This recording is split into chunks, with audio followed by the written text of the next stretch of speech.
Vamos seguir com a leitura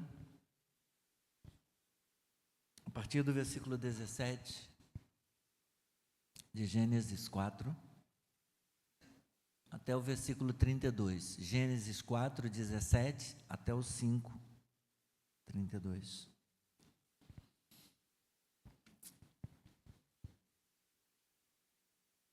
E Caim teve relações com sua mulher. Ela ficou grávida e deu à luz Enoque. Caim edificou uma cidade e a chamou de Enoque, o nome de seu filho. A Enoque nasceu Irade. Irade gerou Meujael. Meujael gerou Metusael. E Metusael gerou Lameque. Lameque tomou para si 2 esposas. O nome de uma era Ada e o nome da outra era Zilá.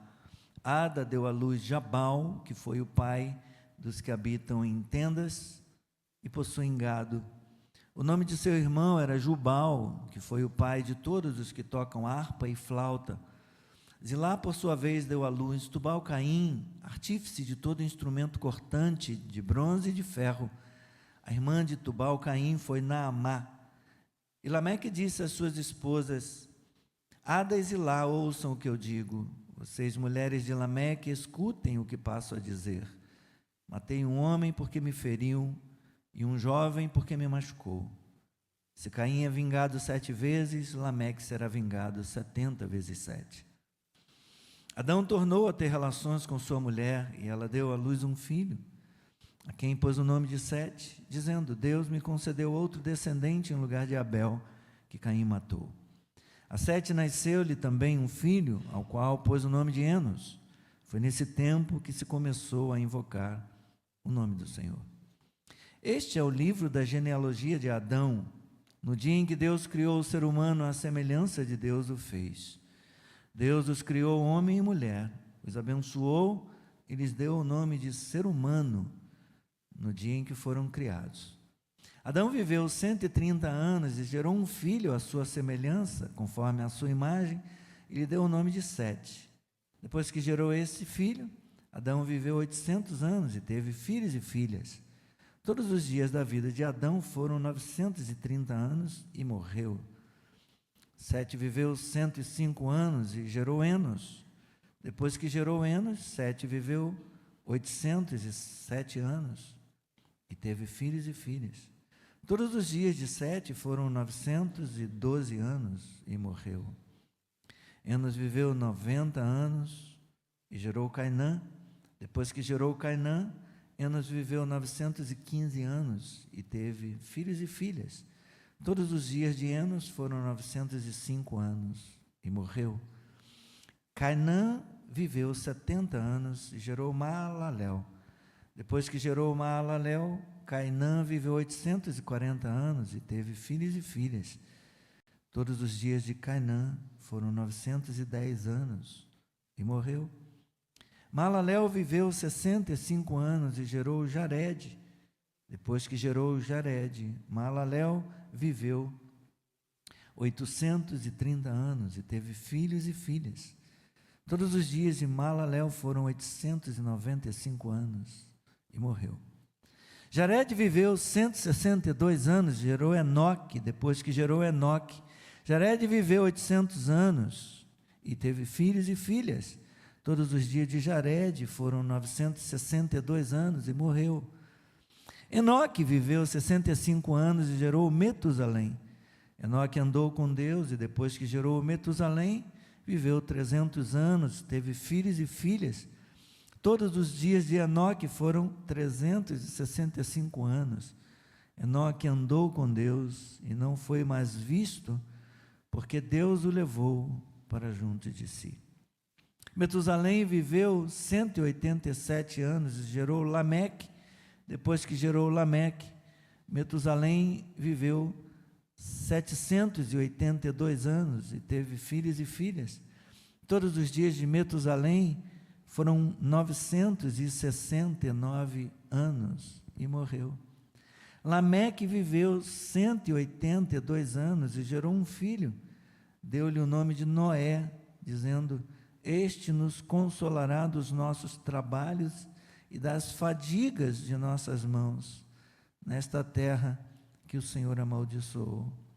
Depois que gerou Noé, Lameque viveu 595 anos e teve filhos e filhas. Todos os dias de Lameque foram 777 anos e morreu. Noé tinha 500 anos de idade e gerou Sem, Cã e Jafé. Obrigado, Senhor. Obrigado pela leitura da Tua palavra. E por tudo aquilo que o Senhor permitirá compartilharmos nesta manhã, Senhor, a partir do texto bíblico, a partir da Escritura Sagrada. Somos abençoados com a simples leitura dessa palavra. Mas pedimos a Deus que o Senhor fale conosco, que o Senhor edifique a nossa vida, que o Senhor seja glorificado e que esse instrumento aqui, falho, possa, ó Deus, mais uma vez ser usado para a Tua glória. Apesar de mim, não fale o homem, mas fale-nos o Senhor por Sua palavra. Em nome de Jesus, amém. Podem sentar.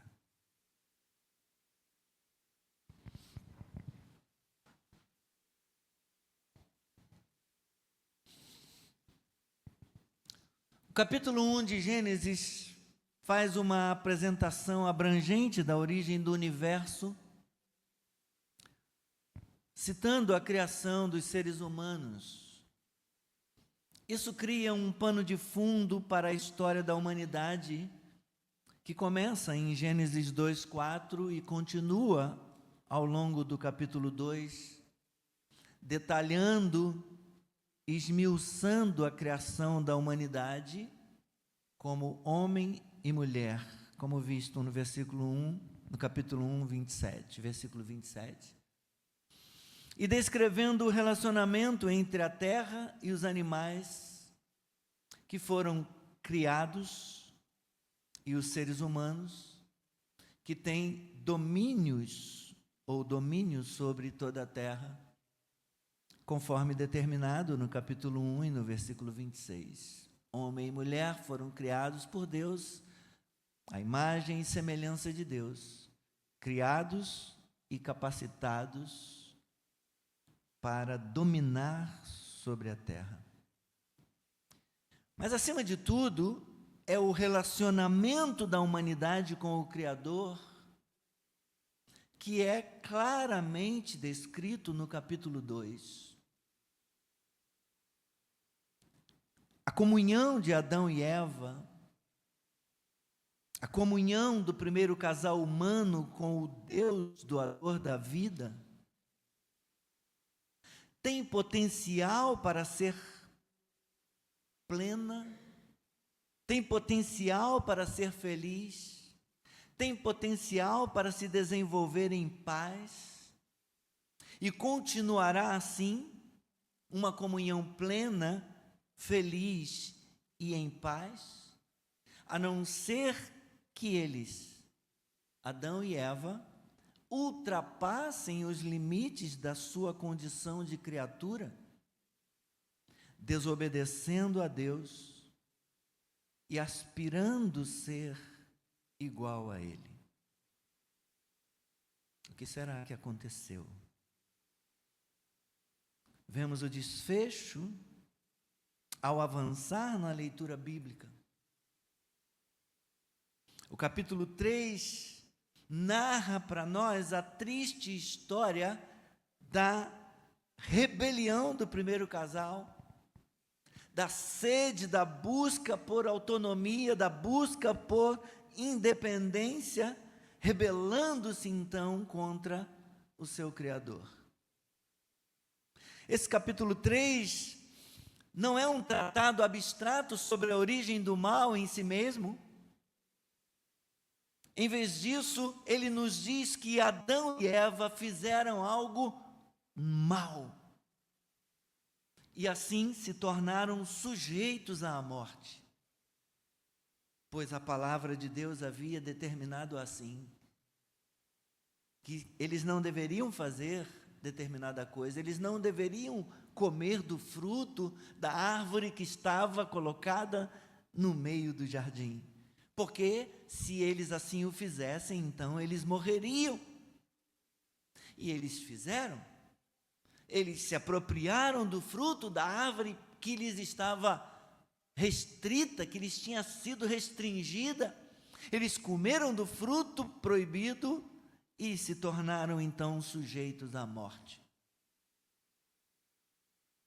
O comer do fruto proibido foi a declaração e o sinal de sua rebelião contra os limites impostos pelo Criador, contra as limitações de sua condição de criaturas, contra a tentação de serem iguais ao próprio Deus, oniscientes e conhecedores do bem e do mal.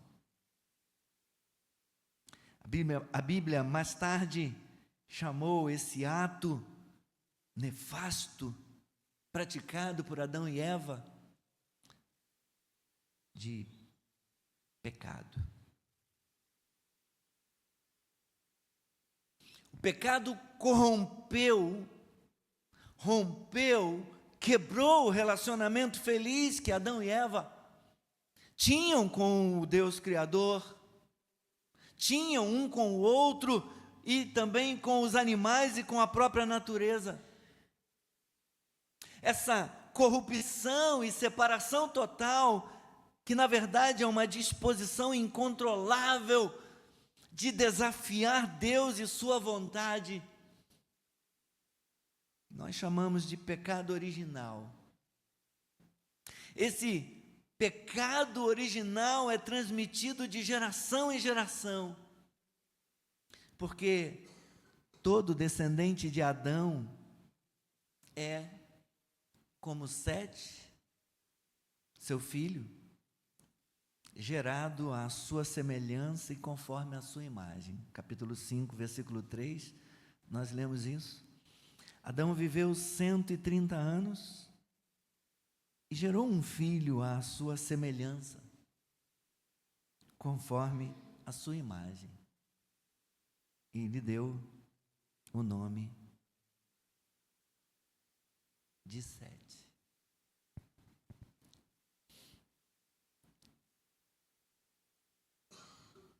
Por isso que Paulo diz em Romanos 5,12,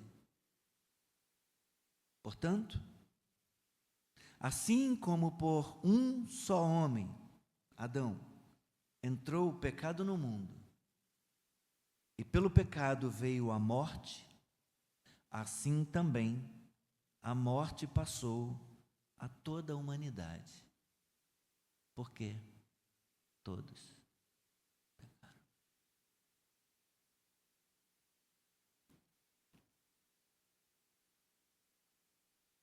Irmãos e irmãs, em nossa última mensagem dessa série de Gênesis, domingo dia 10 de agosto, dia 10 de agosto?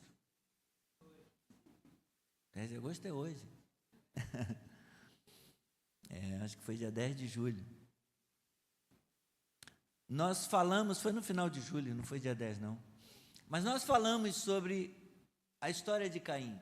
No domingo passado eu saí da série para ministrar uma outra palavra no culto da ceia. Mas naquele último domingo, nessa série de Gênesis, nós falamos sobre a história de Caim que matou o seu irmão Abel. Falamos também sobre o descendente de Caim, Lameque, e sobre o aumento da violência e a escalada do pecado. E destacamos o ressurgimento da esperança a partir do nascimento de outro descendente de Adão, Sete, que gerou um filho chamado Enos, e como isso marcou um retorno à adoração a Deus. O capítulo 4, como vimos, ele começa com a chegada de 2 dos descendentes da mulher, e a expectativa pelo cumprimento da promessa de Gênesis 3,15, que falava de um descendente da mulher, queria esmagar a cabeça da serpente. Porém, a hostilidade profetizada entre a descendência da serpente e o descendente da mulher toma forma imediatamente na hostilidade do pecador, do ímpio Caim, contra o justo Abel. Capítulo 4, versículo 1 a 16, nos dá conta disso. Nessa parte da narrativa, do versículo 1 ao versículo 16, o foco está em Caim. A narrativa de Gênesis o apresenta como um modelo, o arquétipo dos ímpios e dos seguidores de Satanás. A relação íntima de Caim com o diabo é demonstrada por sua hostilidade contra Deus. Também na sua escolha deliberada de não dar ouvidos à voz do Criador. É revelada no assassinato de um homem justo e bom como Abel. Como diz o versículo 8, como mostra-nos o versículo 8, posso ler um pouquinho antes? Versículo 6, então o Senhor lhe disse, o Senhor falando com Caim, por que você anda irritado? E por que essa cara amarrada? Por que essa cara fechada, rapaz?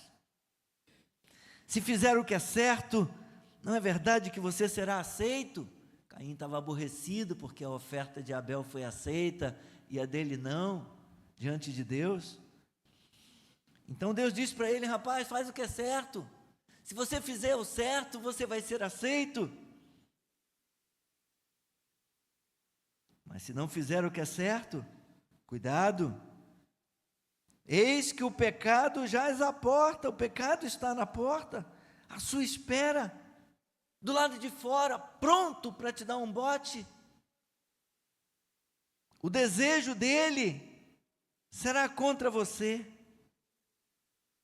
Mas é necessário que você o domine.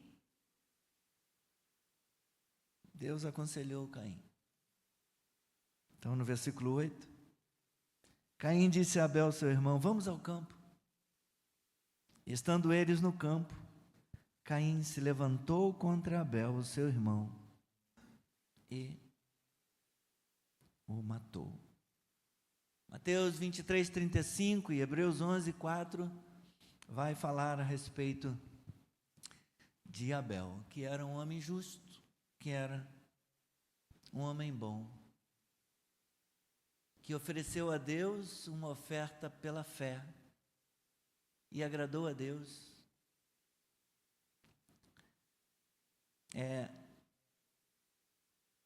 Caim é relacionado e é apresentado aqui em Gênesis, nessa narrativa do versículo 1 ao 16, como um modelo dos ímpios, como um modelo, um arquétipo dos seguidores de Satanás. A relação íntima, a intimidade dele com o diabo é manifestada no seu modo hostil, na sua atitude hostil e rebelde, de falar com Deus, de lidar com Deus, de responder a Deus, de não ouvir os conselhos divinos, de não atentar para as palavras de Deus. Cuidado, rapaz, você pode dominar o pecado, você pode fazer o que é certo, você tem a opção, você pode escolher. As escolhas que fazemos determinam o nosso fim. Como alguém disse, determina o fim que levamos. Há situações que podemos escolher, nem sempre temos escolha, mas há outras situações sim. Mas as mentiras também, porque nós sabemos quem é o pai da mentira, a Bíblia vai revelar ao longo da narrativa bíblica quem é o pai da mentira, e Caim se revela aqui como, além de assassino, é um mentiroso. é um rebelde contra a palavra de Deus, se faz de surdo contra a voz de Deus e contra a palavra de Deus, mas é um mentiroso.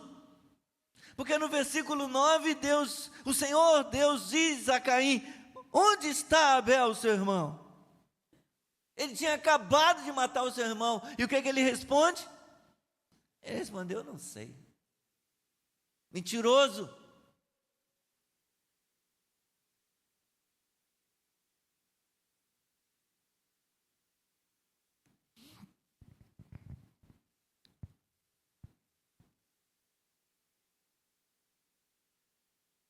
João capítulo 8, 44. 1 João 3,12 fala-nos a respeito do pai da mentira. Fala-nos a respeito das mentiras de Caim. Versículo 17 ao versículo 24, o foco sai de Caim e passa para a sua linhagem. Então, do 17 ao 24, o foco está na linhagem de Caim. O versículo 17 registra que Caim teve relações, Caim coabitou ou teve relações com sua mulher. Ela ficou grávida e deu à luz. E em seguida a narrativa diz que Caim edificou uma cidade. A história mostra, meus irmãos, como a graça comum está em evidência na sociedade. Apesar da rebelião, apesar do pecado dos homens, apesar dessas gerações que escolheram romper o seu relacionamento com Deus, escolheram andar e viver autonomamente, porque autonomia, já comentamos aqui, né, de autonomos, nomos, regras, leis, princípios. Deus estabeleceu as suas próprias regras, mas o homem autonomos, o homem quis ter a sua própria regra, não seguir a regra divina, não seguir a prescrição de Deus, não andar de acordo com a palavra, quis andar de conformidade com a sua própria vontade. Apesar da humanidade ter feito essa escolha de viver autonomamente, de viver segundo sua própria vontade, não de acordo com a vontade de Deus, Deus continua sendo gracioso. A graça comum continua se manifestando na vida familiar, e ela é desfrutada tanto por incrédulos como pela linhagem dos crentes. Tanto na linhagem dos ímpios como na linhagem dos justos, eles estão desfrutando semelhantemente, simultaneamente, da graça comum. Estão casando, estão coabitando, estão procriando, estão gerando filhos. A graça comum se manifesta até mesmo na construção de uma cidade, usando a sua capacidade intelectual, criando através de um projeto de arquitetura e de engenharia, planejando a criação de uma cidade, não como o conceito de cidade que nós temos hoje, mas uma cidade. Algo um pouco diferente, um vilarejo diferente do campo, da zona rural, mas eles construíram uma cidade. A graça comum de Deus se manifesta na própria capacidade de criar gado. Então eles começam, surgem os povos nômades, e eles começam a ter sua própria criação para consumo, para fazerem negócios, e eles vão de vilarejo em vilarejo, de região em região. Quando eles não podiam, eles negociavam com os agricultores para deixarem o seu pasto, o seu gado, num pasto onde estava no pousio, onde não estava com nada plantado. Mas a verdade é que eles vão manifestando e vão experimentando a bênção de Deus, da graça comum, no desenvolvimento de instrumentos musicais, de ferramentas de bronze e de ferro, nas composições musicais e poesias. Porém, ao buscar a segurança de uma cidade, parece que o rebelde e ímpio Caim, ele desafia o juízo de Deus, que havia determinado que ele seria errante, como diz o versículo 12. Ao invés de cumprir o que Deus determinou e andar errante de um lado para o outro, Caim decide construir uma cidade. Humberto, talvez seria melhor desligar o ar.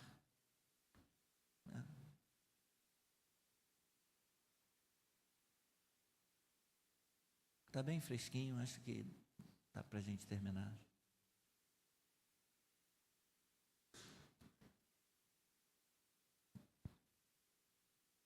Estávamos falando da cidade construída por Caim, do espírito com que ele constrói essa cidade. A cidade provê, respectivamente, civilização e proteção. Porém, ela culmina com a edificação de uma cidade que confronta e que afronta a supremacia de Deus. Exatamente como vai acontecer de novo no capítulo 11, na construção de uma cidade, uma torre, para nos tornar célebres, para fazer o nosso nome célebre. Deus manda espalhar e é o mesmo Espírito. Lá em Gênesis 11, como veremos na sequência, Deus manda eles se espalharem, povoarem a terra, eles decidem construir uma cidade, uma torre para ficar e tocarem no céu.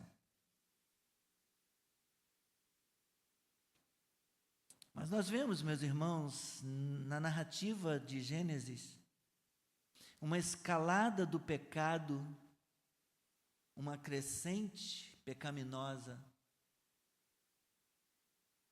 quando o texto relata que Lameque perverteu a intenção divina para o casamento ao tomar 2 esposas. Quando Deus havia determinado um casamento monogâmico, um homem, uma mulher, ele perverte a intenção e a criação divina ao tomar 2 esposas. E ao bater no peito e gabar-se de ser 77 vezes mais violento do que Caim, seu antepassado assassino. Caim foi um assassino. E Deus, na sua misericórdia, quando ele temeu pela morte, Deus disse: você não vai morrer. Quem tocar em você vai ser vingado 7 vezes.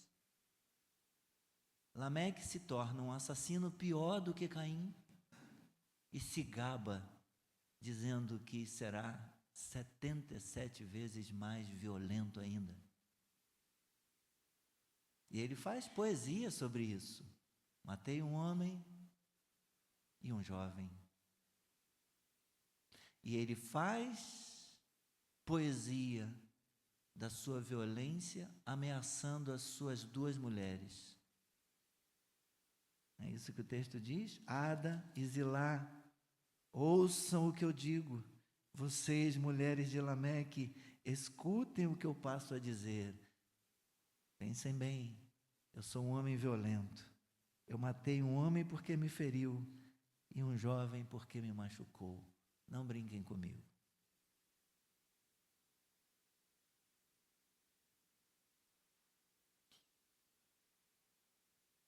Quero rapidamente, meus irmãos, retornar à leitura a partir de 4:25, para falar um pouco com vocês sobre genealogia. Por que genealogias são importantes? Adão tornou a ter relações com sua mulher, ela deu à luz um filho, a quem pôs o nome de Sete, dizendo: Deus me concedeu outro descendente em lugar de Abel, que Caim matou. A Sete nasceu-lhe também um filho, ao qual pôs o nome de Enos. Foi nesse tempo que se começou a invocar o nome do Senhor. Este é o livro da genealogia de Adão. De novo, aquela fórmula Toledó aparece aqui.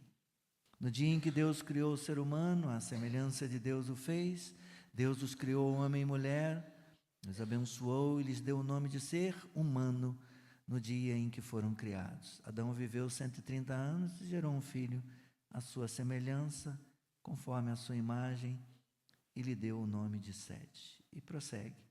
Depois vai falar de Enos e assim sucessivamente. Me dê a sua atenção, por favor.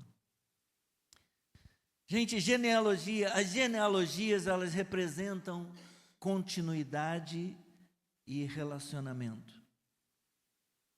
No Antigo Oriente Próximo, as genealogias eram frequentemente usadas como demonstração de poder e prestígio. Genealogias lineares começam no ponto A, por exemplo, a criação de Adão e Eva, e terminam no ponto B, por exemplo, Noé e o dilúvio. Em geral, as genealogias são apresentadas em um formato adequado para servir de propósito literário. Assim, por exemplo, as genealogias de Adão a Noé e de Noé a Abraão, elas contêm, cada uma delas, 10 membros, com o último gerando 3 filhos. Porém, nem sempre todas as gerações são mostradas, exatamente como costumamos fazer nas nossas árvores genealógicas modernas. Mas aqui no capítulo 5,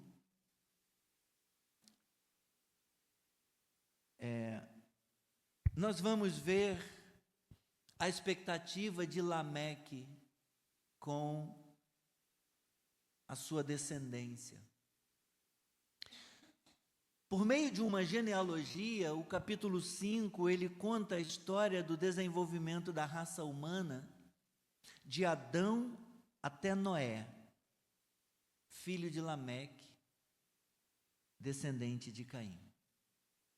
Noé significa descanso.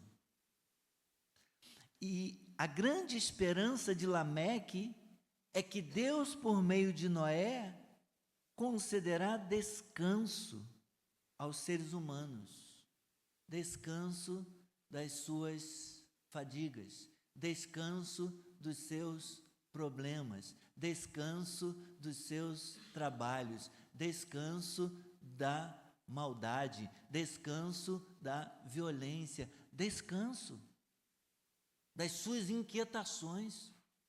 Jó, no capítulo 14, no versículo 6, vai dizer que o homem nascido de mulher vive breve tempo, cheio de inquietação, nasce como a flor e murcha, foge como a sombra e não permanece. O homem nascido de mulher, desde os primórdios, ele nasce cheio de inquietação.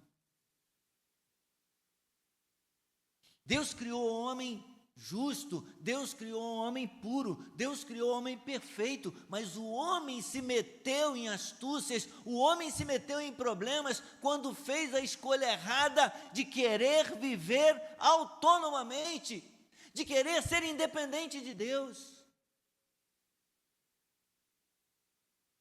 E então, mesmo Lameque, ele está cansado. Ele está cansado das inquietações, ele está cansado da culpa de ser um pecador, da culpa de ser um violento, um homem truculento no modo de agir, no modo de lidar com as pessoas, de ser alguém lutando o tempo todo contra a vontade de Deus, sempre andando na contramão da palavra de Deus. As pessoas cansam. E então, ao ter um filho, ao gerar um filho, Veja versículos 28 e 29. Aliás, 28. Lameque viveu 182 anos, gerou um filho, deu-lhe o nome de Noé, dizendo, qual é a expectativa dele ao dar o nome de Noé para o seu filho? Este nos consolará dos nossos trabalhos e das fadigas de nossas mãos nesta terra que o Senhor amaldiçoou.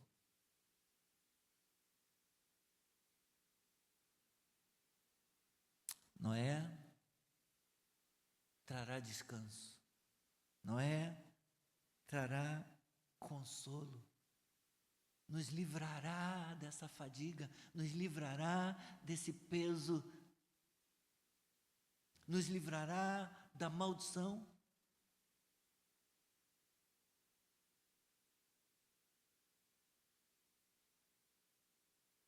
A expectativa de Lameque é de que Deus, por meio de Noé, concederá descanso aos seres humanos, descanso, livramento das dificuldades do trabalho na criação caída.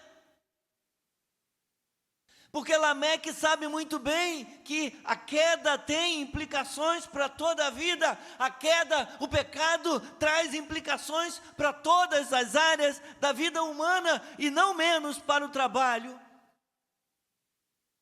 E assim, com o nascimento de Noé, ele espera que as coisas melhorem. Mas as coisas não melhoraram para a criação. Ao menos não inicialmente. Como a gente pode ver e os capítulos seguintes vão confirmar. Por ora, o ponto que eu quero destacar aqui é que mesmo com o assassinato de Abel, o plano de Deus não é impedido de se cumprir. Com o assassinato de Abel, Deus nomeia outro descendente da mulher para receber e cumprir, para ser o portador da promessa de Deus em Gênesis 3,15 e levar a história adiante. Ao longo da narrativa bíblica, nós vemos a escalada do pecado sempre fazendo contraste com a expectativa da chegada do descendente da mulher, que vai pôr fim à violência, que vai pôr fim à maldade e finalmente vai trazer descanso. A promessa divina continuará a se desenrolar até chegar, enfim, à cruz. E lá, meus irmãos, Satanás tenta destruir o plano de Deus mais uma vez, assim como lá no Gênesis, através de Caim, ele matou Abel. Mais uma vez, quando Jesus vem, o inimigo tenta destruir o plano de Deus, matando o descendente da mulher. E mais uma vez, outra vez, de novo, Deus prevalece. Agora, não ao nomear outro descendente, mas ao ressuscitar o descendente, ao ressuscitar Jesus Cristo. Caim matou Abel, Deus levantou 7, e então depois dele vem Noé, e vem Abraão, e vem outros, e vem Davi, e vem os profetas, e vem outros, e os homens vão sempre sendo frustrados na expectativa pelo descendente, até que vem o Cristo. Mataram também ele, mas Deus não enviará outro. Ele é o único que foi escolhido para ser o cumprimento derradeiro da promessa divina. Deus não nomeia outro descendente, Ele levanta Jesus Cristo dentre os mortos. Aleluia.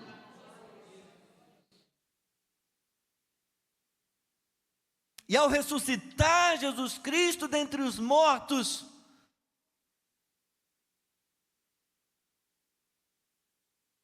temos uma declaração de que o trabalho está completo, o trabalho está consumado, e assim, meus irmãos, a criação será redimida do cativeiro do pecado, e a própria morte, a maior consequência da queda, a própria morte foi destruída na morte de Cristo. Aleluia! Na morte de Cristo, nós temos a chave e o poder da morte, da morte. Como Joe Owen escreveu um livro com esse título, A Morte da Morte na Morte de Cristo. Aleluia. Cristo morreu e ressuscitou, Ele está vivo. E nós que cremos, triunfaremos sobre o pecado e sobre a morte. E viveremos com Ele na eternidade. Peço sua paciência, mais 1 ou 2 minutos eu estou concluindo. O resumo genealógico do capítulo 5, 1, até o capítulo 6, versículo 8. Ele faz a história avançar até o próximo grande desdobramento, que é o dilúvio. Irmãos e irmãs, genealogias ensinam uma importante lição teológica. Qual é? Deus persevera e prevalece na realização, no cumprimento de suas promessas. Deus não desiste nunca. Deus não se cansa do seu plano, nem desanima por causa dos esforços de Satanás para tirá-lo do seu rumo. Deus não desiste. Ele cumprirá o seu plano. Ele cumprirá a sua vontade. Ele cumprirá aquilo que Ele decidiu. Deus tem propósito, Deus tem uma promessa, Deus tem um plano e Ele vai cumprir, irmãos. Tal como o povo de Deus que veio antes de nós, muitas vezes nós nos desviamos do caminho de Deus. Entretanto, Deus, trabalha pacientemente para endireitar o curso novamente e nos trazer de volta para si. Jacó falhou, Abraão falhou, mas Deus nunca falhou. Noé, até o próprio Noé falhou. Vamos ver aqui na frente. Deus nunca falha. Os homens podem até fracassar, podem até falhar, mas Deus não falha. Ele trabalha pacientemente para corrigir o curso, para novamente nos trazer de volta para o rumo, para o caminho, para a direção. Por essa razão, as genealogias podem ser tediosas. É chato ler genealogia. Elas podem ser tediosas, mas as genealogias, elas, na verdade, na realidade, elas estão proclamando algo. O que as genealogias estão proclamando? O Senhor não tarda a sua promessa, ainda que alguns a julguem demorada. Pelo contrário, Ele é paciente com vocês, não querendo que ninguém pereça, mas que todos cheguem ao arrependimento. Bendito seja o nome do Senhor. 2 Pedro capítulo 3, versículo 9. O Senhor não tarda a sua promessa. A porta da graça, meus irmãos, está aberta, convidando todos a que se arrependam. Na verdade, ordenando a todos que se arrependam, como diz Atos 17:30. Porque chegará o dia, quando Jesus voltar,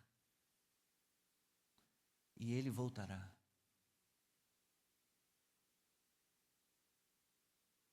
Não para salvar, mas para julgar. Atos 17, versículo 31. Deus ainda está ordenando aos homens que se arrependam e creiam naquele que Ele escolheu e determinou, o Filho, para julgar o mundo, para julgar as nações. E Ele virá, Ele voltará.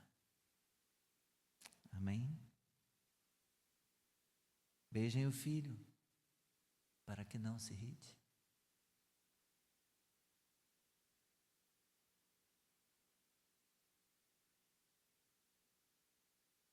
Pois Ele virá manifestar o seu juízo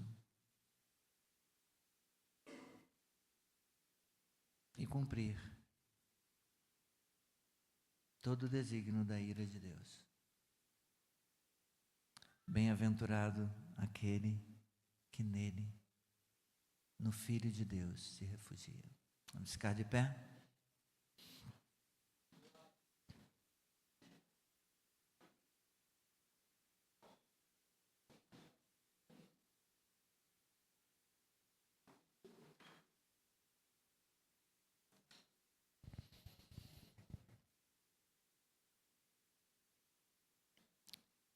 Hoje ainda é tempo de começos, eu dizia ontem, ao final da peça. Hoje ainda é tempo de começos, de recomeços e de novas oportunidades da graça, mediante a fé em Jesus. Mas vem o dia quando Deus julgará o mundo de acordo com a sua justiça, de acordo com a justiça exigida por Ele e livremente concedida por meio da fé. Creia no Senhor Jesus Cristo. Creia no Senhor Jesus Cristo e o reconheça como seu único Salvador.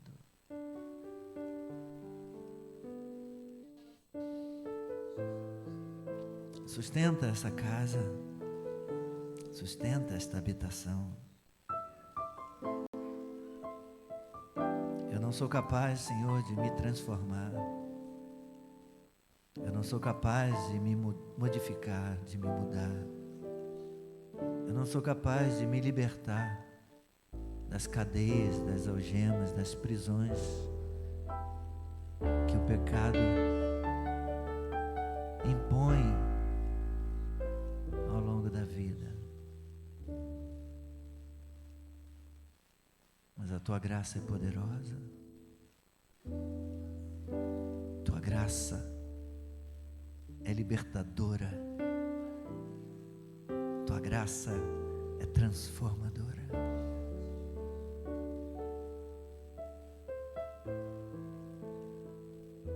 Obrigado por nos resgatar. Obrigado por nos libertar do império das trevas, por nos livrar da tirania de nós mesmos, do nosso próprio ego, inflado pelo mal, pelo pecado. Obrigado, Senhor. Não nos entregue a nós mesmos. Não nos entregue ao domínio do pecado e do mal.